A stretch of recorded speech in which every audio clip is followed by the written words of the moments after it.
human activities which generate income are known as economic activities. These economic activities are broadly grouped into primary, secondary, tertiary activities. Higher services under tertiary activities are again classified into quaternary and quinary activities. Let us understand the differences between the different sectors of the economy, so that it will be easier for us to understand the factors responsible for the location of primary, secondary and tertiary sector industries in various parts of the world, including India.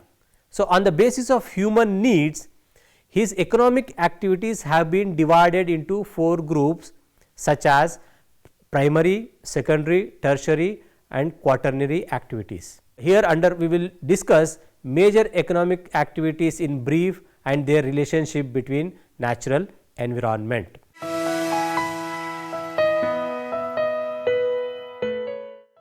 To quote Van Rooyen and Bengston, economic activities may be broadly defined as various pursuits whereby man earns the means to satisfy his economic, social and industrial needs. The early man was a food gatherer and hunter. He collected edible shellfish on mudflats and beaches, picked fruits from trees and bushes and gathered root and root stalks from other plants. Occasionally, he preyed upon animals for food. Still later, with improved equipment, he began to fish and hunt systematically. Through these economic activities, man sought to assure himself of food and clothing, but these activities yielded him little beyond the bare necessities for subsistence and for the continuation of the human race, and left him no leisure to enjoy any of the higher things of life. Beginning with these elemental activities of gathering and hunting, man through the ages gradually built our present day complex economic structure. Present day man's economic activities can be organized into a number of groups. Each group operates within closely defined limits set partly by man and partly by nature. Economic geography describes and evaluates the relationship between these economic activities and their physical background, that is, the natural environment under which they operate.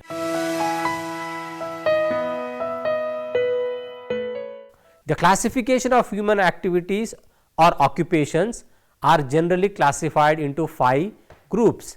Coming to primary activities, primary economic activity involves natural resources from the land or the sea, which are the economic sectors like farming, fishing, mining, quarrying. In developing countries, most people, that is about 75% on an average, work in primary sectors. In developed countries, very few people, around 10% on an average, work in primary sectors. The natural sources can be of 2 types: renewable resources, the resources that can be used over and over again with careful management, they will not run out, and next the non-renewable resources which can only be used once. Each time such resources are used, less of that resource is left for the future. Non-renewable resources will eventually run out. So, the frequency of primary activity indicates the initial stage of economic development of a country. It has a great role in earning foreign remittance, and the people who are involved in these primary activity are usually called as red collar workers. Coming to secondary occupation, this category includes those occupations whereby resources from primary occupations are processed into more valuable products.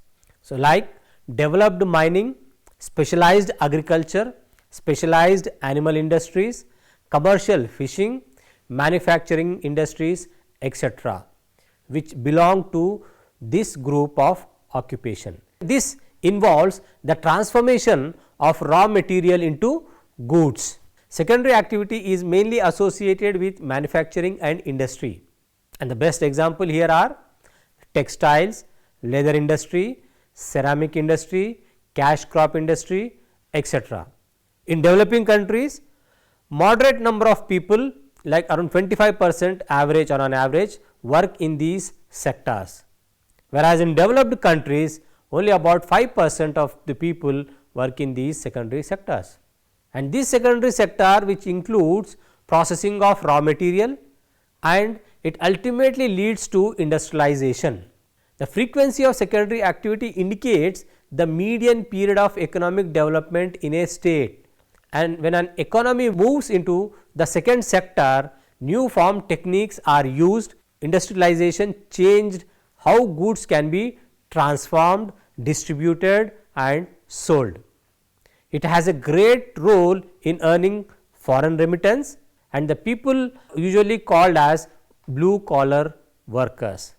Coming to the tertiary occupation, these occupations involve the consumption of resources, that is products, through the exchange of goods and include transportation, trade and commerce and banking, communication, etc. The tertiary sector involves the supplying of services to consumers and businesses. This sector provides services to the general population and businesses, which include retail, sales, transportation and restaurants.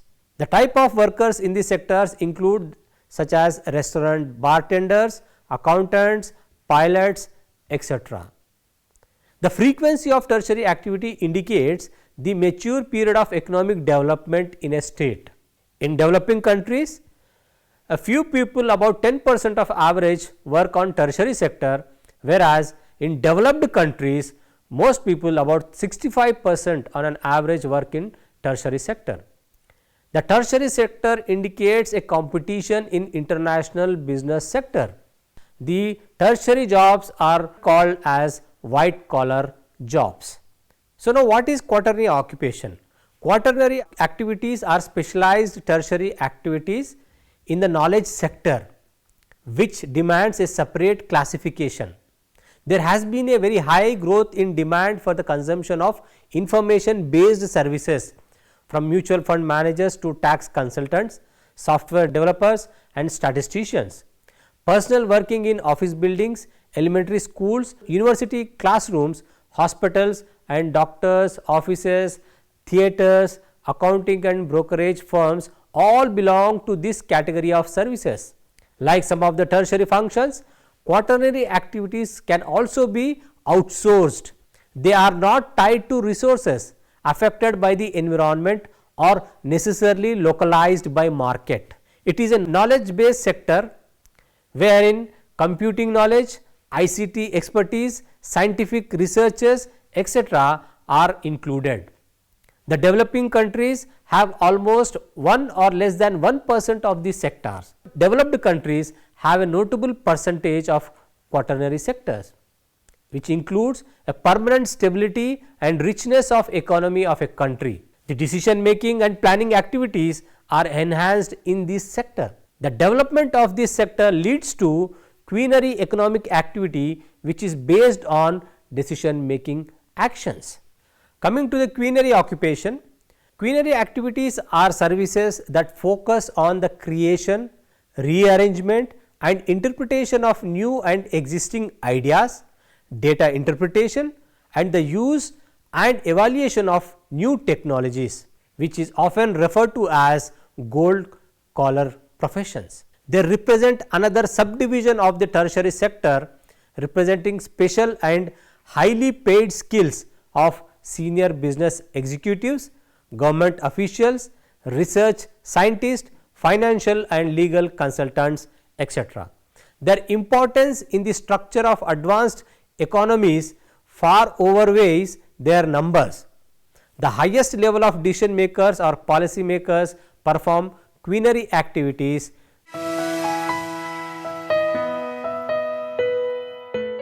Activities which are discussed here under briefly. Hunting and fishing. Hunting and fishing for subsistence purposes are basic economic activities which have been greatly reduced in extent within the past few centuries. This change has been largely due to the colonization of Australia and New Zealand by the Europeans, the settlement of the New World by the white people and the Negroes, and the occupation of Africa by the colonial powers. Subsistence hunting and fishing now survive in parts of South America, Africa, North America, North Asia and North Australia. But the importance of these economic activities is decreasing steadily. At present, commercial hunting includes trapping and commercial fishing are more significant activities. Although the former is on the decline, the reasons for this change are the gradual shrinkage in the area suitable for the propagation of large number of wild animals and destructive nature of commercial hunting. The hunting of bison for subsistence prevalent in the Great Plains of USA as late as 19th century has ceased as an economic activity. Trapping of fur bearing animals, once a flourishing business in North Canada and the USA, has also declined. Commercial hunting of elephants for ivory in Africa is also on the wane. Commercial fishing, both inland and marine, is widely practiced all over the world. It has, however, resulted in a rapid depletion of the fish population. Several countries are now giving more attention to fish farming in ponds, lakes and streams. Fish culture is an important industry in China, Japan and Indonesia, and it provides much needed food for the dense population of these countries. Commercial marine fishing is a dominant economic activity in the middle and higher altitudes. Agriculture. Agriculture was perhaps the first economic activity of the man that led to cooperation, division of labor and organization in the society. The term agriculture in its broadest sense refers to all men's activities related to the cultivation of the soil and to those activities that are directly dependent upon the soil, such as the raising of the livestock. Agriculture depends on natural conditions, that is climate, soil, land, etc. These natural conditions differ from region to region and reflected in the variety of crops throughout the world. Agriculture activities are carried on two levels: subsistence and commercial subsistence. Agriculture caters to the local wants and needs. In its earliest stages, all agriculture was subsistence in nature. This type of agriculture is still practiced in most countries of the world which are densely populated. It is also characteristic of areas where people are few and where transportation facilities are lacking. Commercial agriculture denotes specialization in the production of agricultural products and exchange of surpluses for produced for the many other needs of the producers. Most of the developed countries practice commercial agriculture. Modern transportation facilities greatly facilitated the possibilities of exchange surpluses. Coming to forestry, for thousands of years man has been exploiting forest to satisfy his basic needs for fuel, timber, etc. Man has cleared vast stretches of forest to gain agricultural land. In some regions, even the steep slopes have been deforested as a result of the overgrowing demands of fuel for fuel of the multitudinous population. The process of deforestation is still continuing. Even the dense tropical rainforest in parts of Africa are shrinking at such a faster rate that it has become necessary to protect forest from wanton destruction. The need for conservation of forest to preserve existing supplies for the future and the creation of new supplies by careful planning is one of the greatest issues confronting forestry in many parts of the world today. Conservation of forest is also necessary to control and to prevent erosion of the slopes.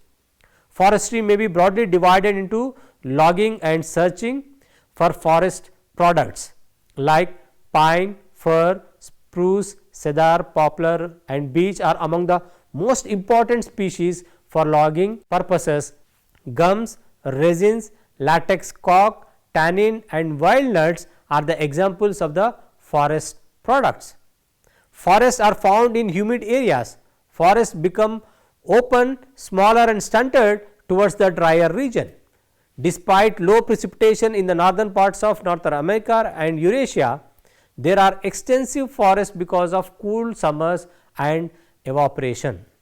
Coming to mining, quarrying and drilling are the most common methods for extracting minerals from the earth. Mining may be near the surface or underground. Iron ore, metallic minerals such as copper, lead, zinc, aluminum ores and coal are obtained by shafts and underground tunnels. The removal of stone, clay, sand, gravel and other rock material from its natural position is termed quarrying. Petroleum, natural gas, sulfur etc. are obtained by drilling and pumping. Mining, quarrying and drilling are all extractive industries. Mineral resources are scattered widely over the earth in areas of limited extent. Exploitation of mineral resources therefore shows a pattern of irregular design which is characterized by small districts of intense activity and concentrated population. Mineral exploitation is less dependent upon the conditions of natural environment than agriculture or forestry. There are instances of man going to very inhospitable places in search of precious minerals like gold, which happened in Alaska and which is happening in Australia.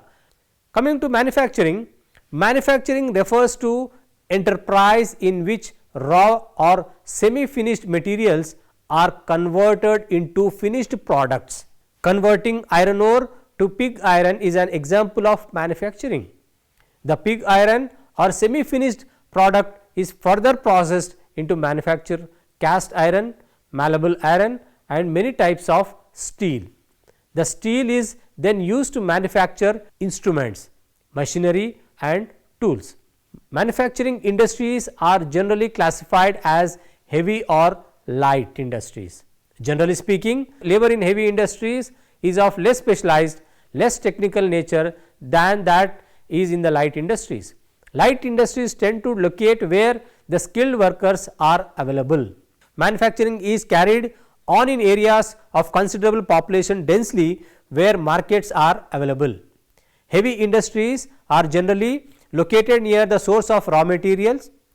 Power resources are also of major factor in determining the location of heavy industries. Coming to transportation and communication, these are the many enterprises that affect the conveyance of commercial goods and man and his messages.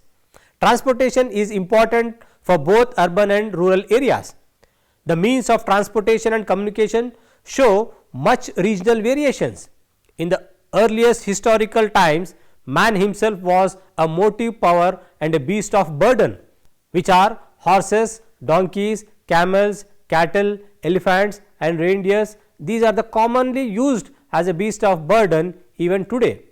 Modern means of transportation utilize power obtained from fossil fuels and water by means of steam, electric, diesel, gasoline or jet engines. Voyages earlier requiring months can now be completed within a few hours only. The primitive methods of travel and transportation are greatly affected by physical condition. Even modern railroad and airlines are dependent on physical condition such as relief and gradient. Airlines need to take weather into account. Local weather and terrain must be considered in location of airports.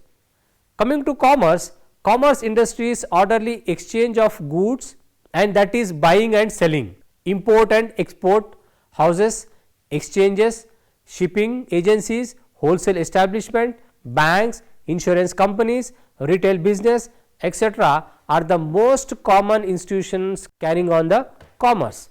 Coming to the service sector, it includes service in profession, public personnel and domestic fields. These services require special training and skills. Scientists, engineers, doctors, lawyers, teachers, administrators, religious workers etc. render such services. Under personal services are included services in homes, hostels, laundries, etc.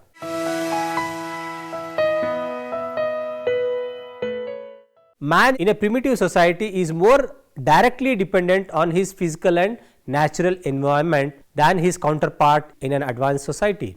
In the realm of agriculture, the factors of moisture, temperature, winds, sunshine and length of growing season are of vital importance to production. These factors determine the kind of crops that can be grown in a region. Landforms are important for making proper use of them. Floodplains may be suitable meadowland, but often are not safe for village agriculture. Stream terraces generally make good cropland and also highly suitable for irrigation purposes. Highly dissected hilly lands with steep slopes may be suitable only for grazing for forestry. Climate is perhaps the most effective geographical factor. It not only affects the health of man, but also his mode of life. Many of man's activities are also influenced by climate. It determines the kind of crops and animals in a region. Agriculture in particular responds directly to climatic factors. Favorable climate ensures higher production. Climate differences reflect in food, clothing and shelter also. Differences in climatic condition are one of the most fundamental basis of trade, both domestic and international. People can exchange goods they produce under different climatic condition. Nevertheless, the human factor in the development of economic activities must not be underestimated. Man himself is a potent geographical factor. He has cleared forest, replaced the prairies and steppes grasslands with grain farms, changed the courses of streams and cut tunnel through mountains. He has altered the natural environment in large cities and built up huge buildings and streets. He has created cultural landscapes. In fact, there is hardly any natural landscape in the world which does not bear the imprint of man. The cultural landscapes imply a complete fade out of the features of the original natural landscape and their replacement by man-made feature. For example, grasslands and forests are replaced by cultivated crops. Farmsteads are built together and are connected by telephone, power lines and roads are constructed to nearby towns. In the cities, man's structural activities are all the more dominant. Much of the landscape is concealed by streets and buildings.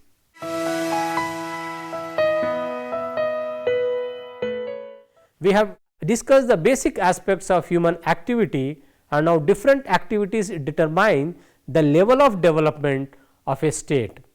In today's world, people are more involved in tertiary and quaternary and quinary sectors as discussed, and in the next class we will discuss about various types of activities in detail.